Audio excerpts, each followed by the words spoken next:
Hello there, and welcome to another edition of the Inrest Files. Thoughts on culture, history, and the human condition from a very Generation X point of view. I've been thinking about telling this story for a while. It's funny because I am not a particularly adventuresome person. I do not have a tendency to stray out of my comfort zone anywhere near as often as I sometimes think I probably should. And I very rarely heed the call to adventure. And yet I have had a couple of adventures over the years. And I wanted to talk today about one of them because I think it's relevant to the time I am telling the story. I'm telling the story at the beginning of March in the year 2026, and I am speaking to you live from the northwestern corner of the United States. And it seems right now, at this moment in history, the United States is very bitterly divided among uh, essentially two camps, both of which contain a lot of self contradictory impulses and ideas and ideologies and all the rest. I am not here to pass judgment on any of that. I am here to talk about the divisiveness and how I have seen it overcome. When I was in grad school, again, this was about 100 years ago, I was studying political science. And one of the first papers that I read when I was in grad school was written by a fellow named Robert Reich. And this was before he became the Bill Clinton's Secretary of uh, oh shoot, money, Secretary of the Treasury. Before he entered into the world of politics, he was actually an academic, and he had written a paper called "Who Is Us?" trying to define national identity for Americans. And I found it very thought provoking, but I also came away from the article thinking that he had it completely wrong. In that, I think that in a lot of ways we define who we are on the basis of who we are not. And I think that's some of what we're seeing in the country today. And I think it is something that we were seeing in the days leading up to September 11, 2001. I was living in Seattle at that time, and I was the class webmaster for my alumni class from college. And as the class webmaster, this is before content management systems were very popular. And so websites tended to be tooled by hand. And I was trying to get us on a content management system. And it's very difficult sometimes, even when your university is at the forefront of computer research, uh, trying to convince the staff that you should go to a more modern computer system isn't always as easy as you might think. And I was supposed to be having a meeting with one of the class correspondents, and we were going to talk about how we were going to post information on our website that would be relevant to our class members. But when I woke up in the morning, I woke up to a message from her that she had left. This is before the days of where cell phones were smartphones and people still had landlines. She had left a message. This is back in the days when people used phones to actually talk to people. She had left a message, and she was obviously distraught. She was in tears. And she said, "There's no way we can meet this morning, not after what has happened. I assume you've seen the news, and we'll have to reschedule later, but maybe you can put something on the website about what happened." I didn't know what had happened. I had just woken up. So, oh, and My wife at the time, or yeah, my wife at the time and I were uh we were in a fight with our cable company, so we did not have immediate access to news reporting. It's not like we could just turn on the TV and see these images beamed to us. And online news was very sparse at the time. All of the major news networks had websites, but the websites were updated as an afterthought. And so it was very difficult for us to get any up to date news. But obviously, receiving such a distraught voicemail message, I wanted to find out what was going on, looked online at a couple of sites, and found out that an airplane had flown into one of the twin towers in New York City. And then later, that a second airplane had flown into a second of the two towers. And there was a lot of news that was coming in that was contradictory, and nobody really understood what was going on. And I could understand why my friend was distressed. We were all distressed. And that is a moment in time before. I want to talk to you about a moment in time just after, because my wife and I were invited to attend a wedding and reception on the East Coast, and that was supposed to take place several days later. For the sake of argument, we'll say January or September 18th. I don't remember if it was the 18th, but we'll just say for the sake of argument, it was the 18th, which meant when they grounded all of the flights on September 11, we didn't know how we would be able to get to the East Coast if flights would resume in time for us to take our scheduled flight to the East Coast. And a- as we got closer to the time, and I kept trying to call the airline to see if everything was still on board. Yes, everything was still expected to go according to schedule. We were supposed to fly out a few days ahead of time. And as we got to the day before, flights were continuing to not be permitted. And at this point, when I called them up, they said, "Yeah, we're absolutely going to have to reschedule you. What we could do is we can get you down to Los Angeles, and then you can try to fly standby from there to Newark, New Jersey."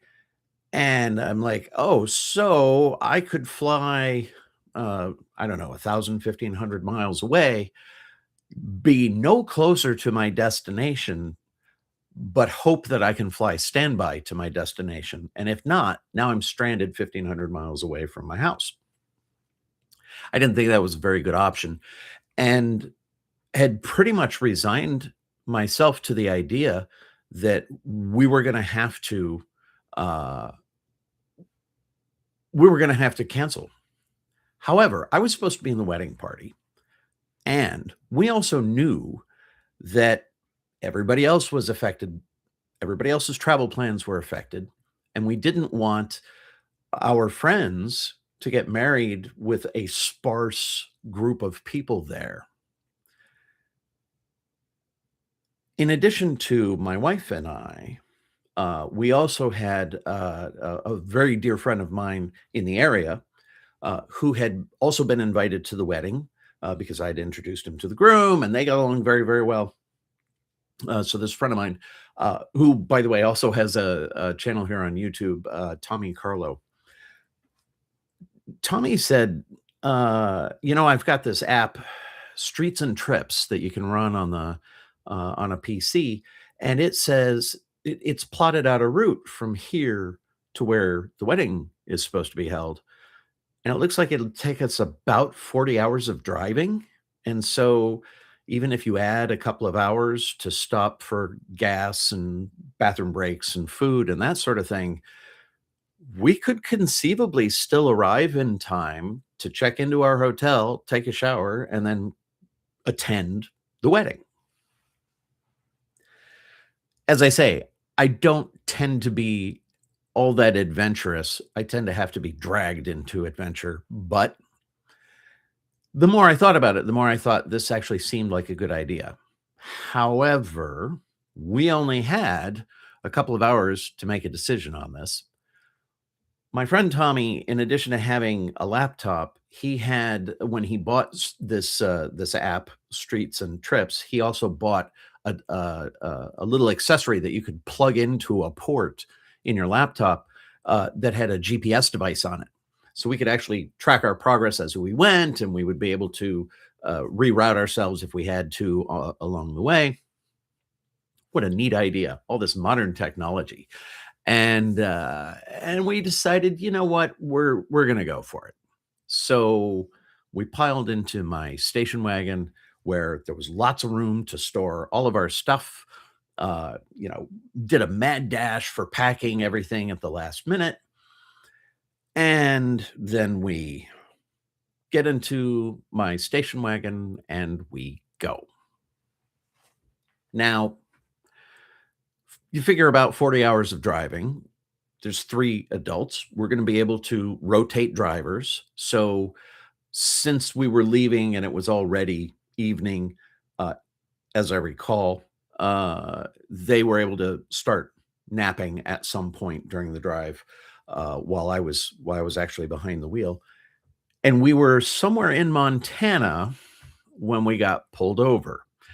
This was at a time in American history where there was, uh Montana was very much not in the mood of enforcing speed limits, but I had and the road was completely deserted, but I was driving at a reasonably fast clip. It also turned out that one of my taillights was out. So I was pulled over. Of course, my passengers woke up and, "Can I help you, officer?" "Well, I need to see your license and registration." And that's when I realized my wallet was still sitting on the dining room table at my house. I remembered I had taken it out because I needed to put it in the different pair of pants that I was wearing while I was driving. So, and hello on the chat, by the way, to the people who are joining us. So here I am in Montana, having left my wallet in Seattle as we are trying to drive across the country. It's absolutely the dead of night when I get pulled over. And I explained to the officer why we are driving and that we have a wedding to get to, and that there are no flights because all the flights are shut down because of 9/11. He's sympathetic to our cause. He says, "When I radio this in, you're the owner of the car?" "Yes, I'm the owner of the car." He had my registration. "When I radios this in, am I gonna find out that there's any warrants for you or anything like that?" "Oh, no, sir, not at all." So he goes back to his car, and then he comes back and he says, "Look, I'm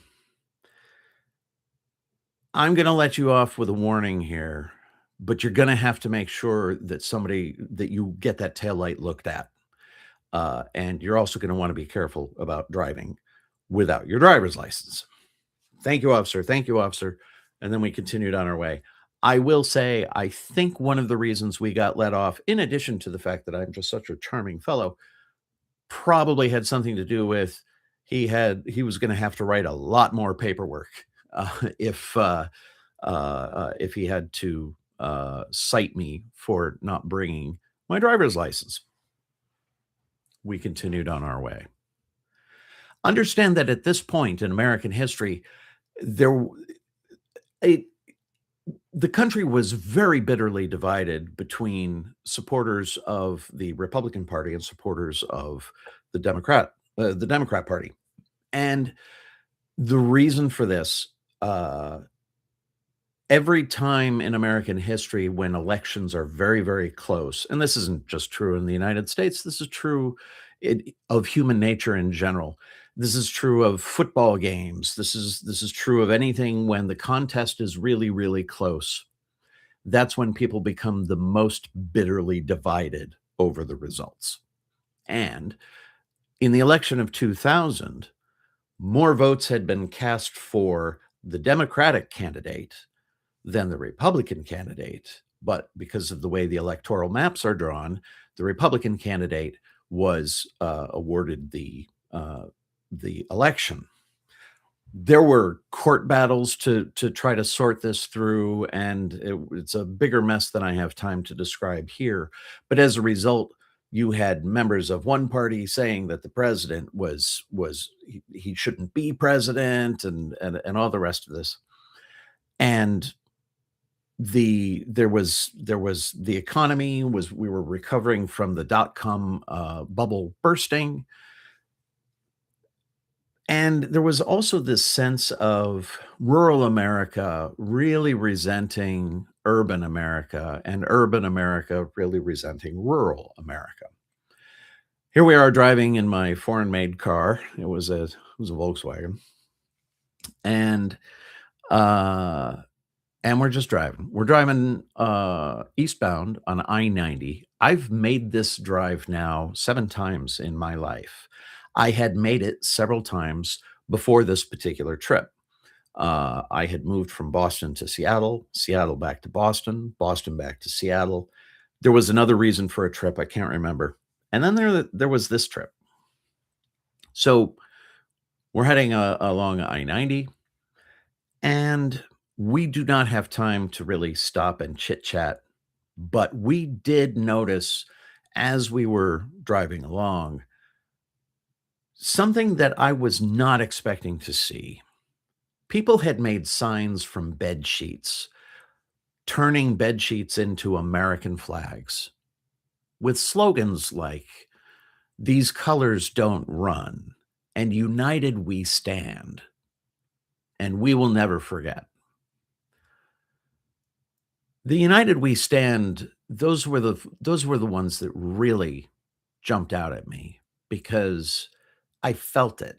I mean,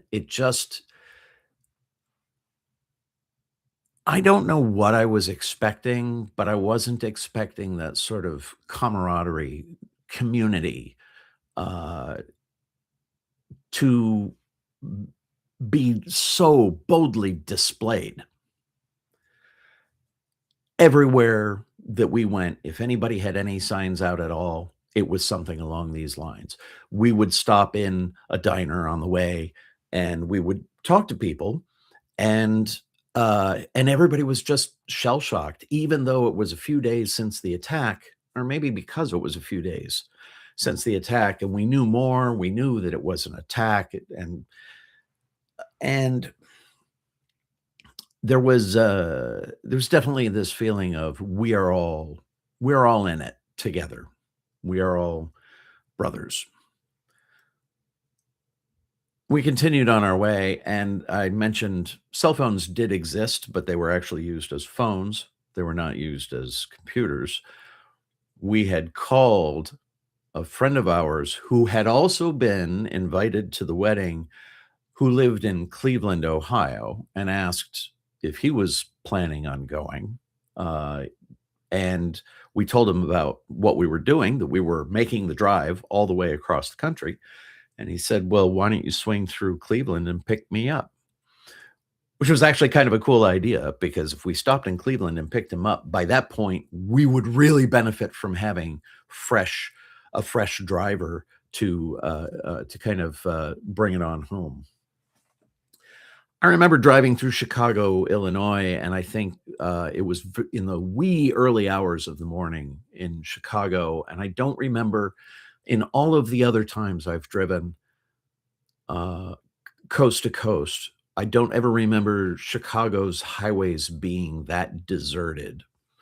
I attribute the fact that the roads were as empty as they were to the fact that it was so early in the morning, but also it may well have had something to do with people weren't going out unnecessarily as a result of how everybody was feeling. Everybody was a little skittish about whether there would be another terrorist attack. We made it to Cleveland, and the fellow we picked up, his wife had made for us a fresh batch of blueberry muffins, and she made sure that we had, drinks and snacks and all that as to finish the trip. We get all the way to Princeton, New Jersey, just with enough time to take our showers, get dressed, and get to the wedding when I discover the other thing that I left behind was my tuxedo shoes. That was unfortunate. The wedding was at a country club, and it turns out I don't this is something I didn't know about country clubs. I figured this is where people go to golf, play tennis, and that was the end of it, but apparently, they also bring their serious clothes and keep them in the lockers there, and there was somebody who was a patron of the country club who volunteered to let me borrow his shoes for the wedding, so I didn't have to show up in my tuxedo and sneakers. And, uh, the wedding was great, the reception was great, and although it was not a full capacity, there were still a lot of people there, and the mood was actually jubilant. We were celebrating. We had a reason to be joyous and to celebrate each other's company, and we also all had a story to tell. We had a story about coming together in the face of crisis. At one point during the reception, I remember them asking, "Okay, let's find out who came here from the furthest away," because the bride and groom knew that we had driven all the way from Seattle. And then, oh, found out that there was this couple that had driven up from Florida, which was a nice long drive. And then there were some people who had driven from a little further away than that. And then, of course, there were the three of us who had driven in from Seattle. And it was a cause to be happy and grateful and thankful. The next morning, we had there's a tradition here where the groom's family will throw a kind of a breakfast the next day. So we attended the breakfast before leaving, and we got to talk to everybody wearing our casual clothes instead of tuxedos and borrowed shoes, and it was fantastic. Talking with everyone and in a relaxed setting, and everyone feeling warm and grateful. Drove back, dropped off our friend in Cleveland, continued on the drive back. Now, I actually started a live stream yesterday, the day before I'm recording this, and there were some interruptions during the live stream. My network connection was fluttering, and the audio quality was terrible, and so this is why I have to record it today. But I had told the story and essentially said, "Oh, and we drove back and we got to see different things. We got to stop at the touristy places because we weren't in a rush to get back. So we could stop at this old car museum where they had a whole bunch of vintage cars. Um, my very first car was a car that was 2 years older than I was, and so it was kind of cool to see these vintage cars from the 1960s that were of a similar style to the one that I had driven first.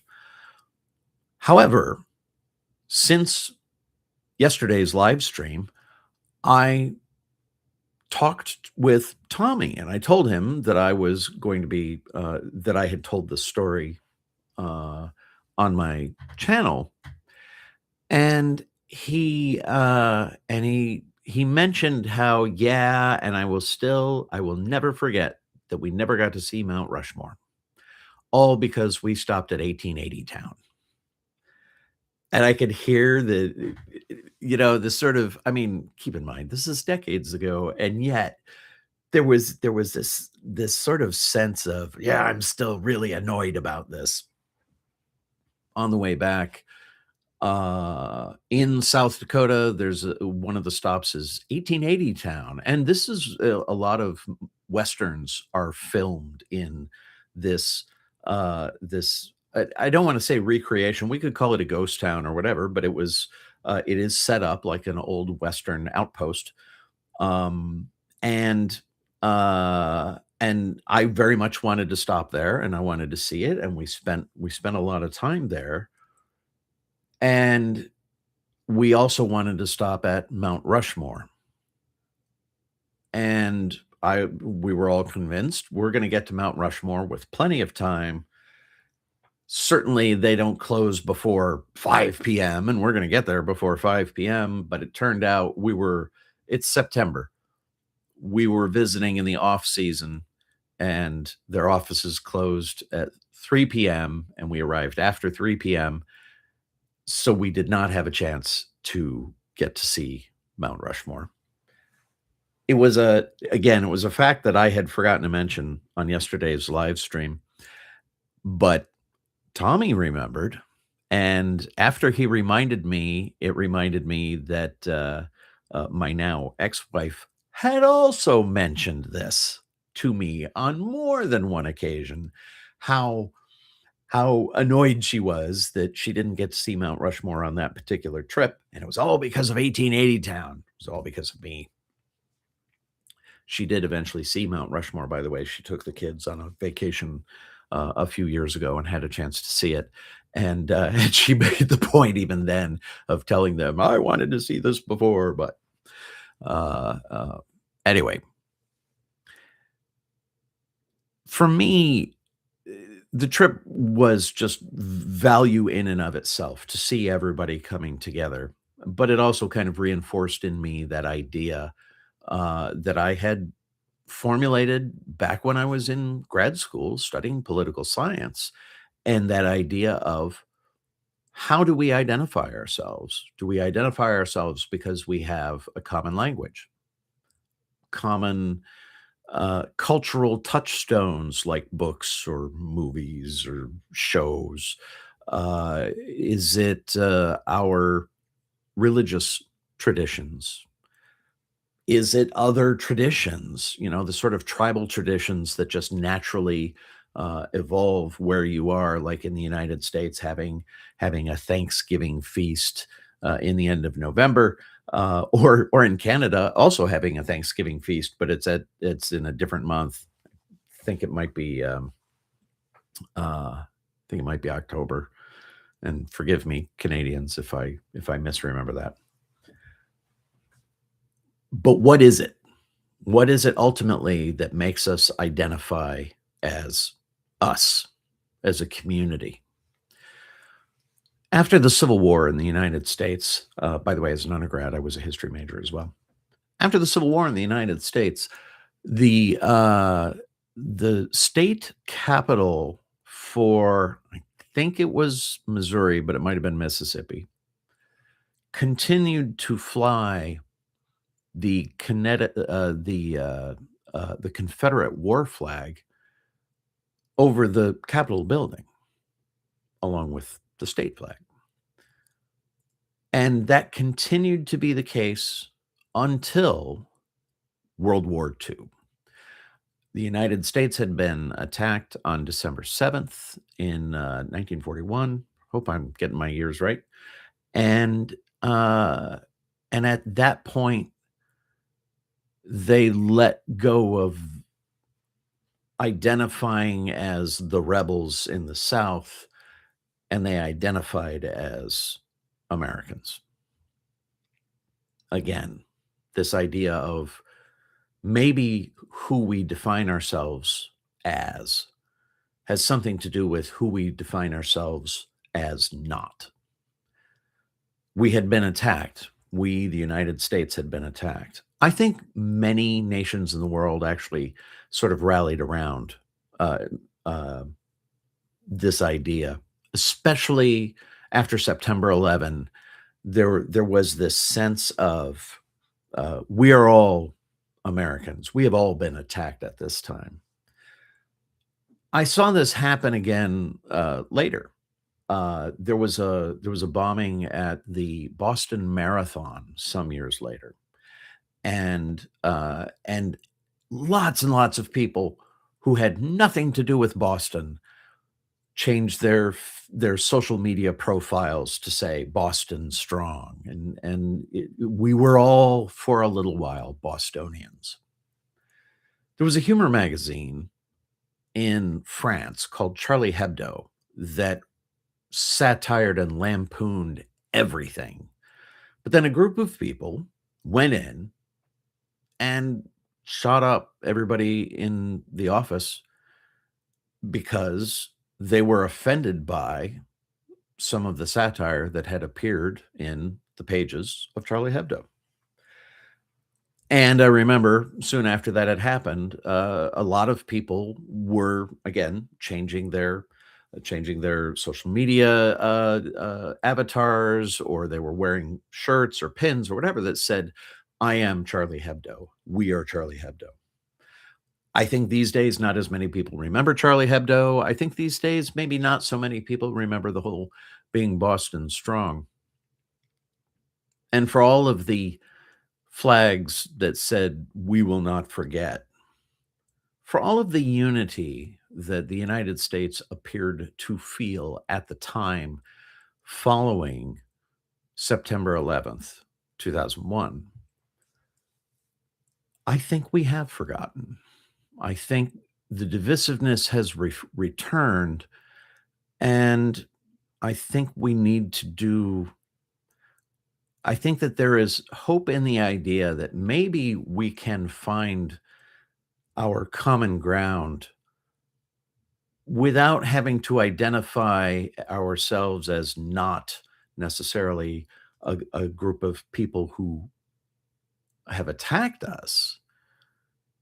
Maybe we can define ourselves as a group of people who